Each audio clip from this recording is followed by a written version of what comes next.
As a leader, it's not looking at yourself to say, what am I experiencing? It's about remembering and reflecting that I have so much impact that I can make.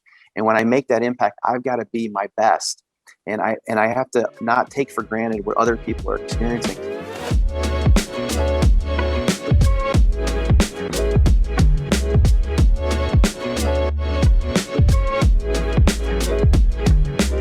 What's so important, specifically going through a pandemic, we're all experiencing uncertainty. We're all experiencing the blending of our personal, professional lives and forming new habits. And this is impacting all of us differently, but it is impacting all of us. And interestingly enough, it really comes back to how can you connect in authentic ways, and how can you provide that psychological safety for people to ask questions. And those questions aren't always easy questions. I mean, these are tough questions that we're all struggling and dealing with. And before the pandemic, I used social media to connect with our associates. So Banfield Pet Hospital, we have over 1,000 hospitals across the United States.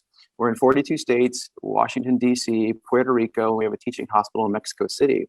We have over 19,000 associates. So trying to stay connected to all of our people to understand what they're experiencing, what's working, what's not working, that has been incredibly important to me. And really, I guess if I think about it, me personally, like my leadership brand, like what I stand for, like what really drives me is I lead with empathy, impatience, and impact.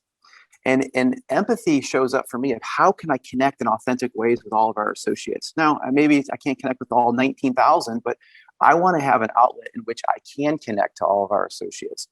And before the pandemic, I would get 15 messages a day from our associates, and I would just post what's happening in my life. I'd post what Ashton and Kenji's doing, and bring that emotional connection with what the power of pets and what they mean to us.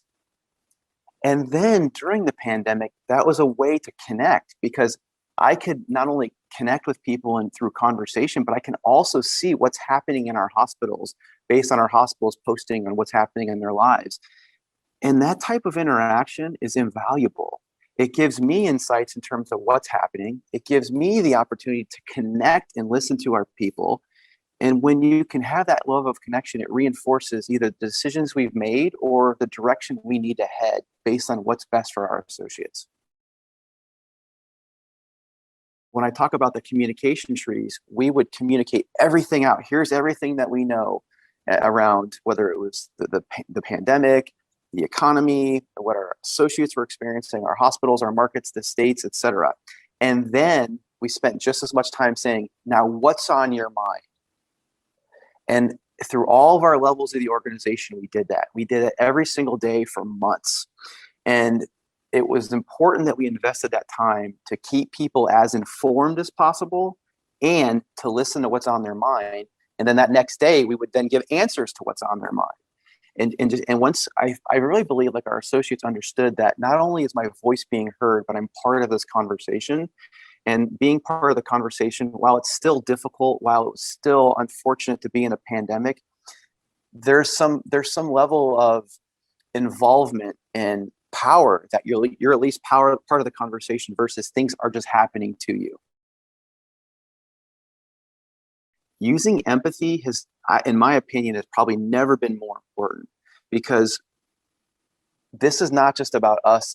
As a leader, it's not looking at yourself to say, what am I experiencing? It's about remembering and reflecting that I have so much impact that I can make.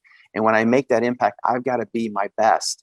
And I have to not take for granted what other people are experiencing. So that ability to relate to so many associates' feelings of what they're experiencing, and whether they show up as their best selves that day, it's about asking powerful questions just to understand like what's happening in your life right now. And when you're able to do that, that goes back to that psychological safety. When you can create psychological safety, you are allowing people to not only bring their authentic selves to work, but bring their authentic and real voice to work. And sometimes the conversations are not positive or not easy, but empathy allows you to understand what are the stated and unstated concerns, because as a leader, we have a responsibility to help. I think what's one of the things I see, whether it's in a pandemic or just new leaders in general, it's leading with empathy, not sympathy. If some result is not optimal, or if something's left on the table and you want to improve something from a business standpoint, most people know that they're not achieving that result.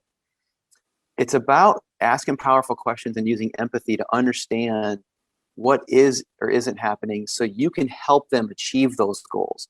Sympathy is the wrong approach. Sympathy is, I understand you're overwhelmed, or I understand whatever the excuse may be. And providing that understanding enables that behavior. So for me, like, seeing a leader understand now that in a new position or through any situation, it's about empathy, not sympathy. Because your job as a leader is to help your people fight through what those obstacles are, or those impediments. And as a leader, you have the opportunity to understand what is or isn't happening and help people get over those hurdles. And that's a very, very powerful thing. At the end of the day, every leader has really two things to be responsible for. One, leading your team, and two, delivering those consistent results. No matter if you're for profit, not for profit, results matter. And I believe the best results come when you actually lead your people. So my advice to any new leader is, how can you really use empathy to connect authentically with your people to understand what's happening, develop very, very high standards, help them with the how, and deliver those consistent results. And when you can do that, you can make the biggest impact you can.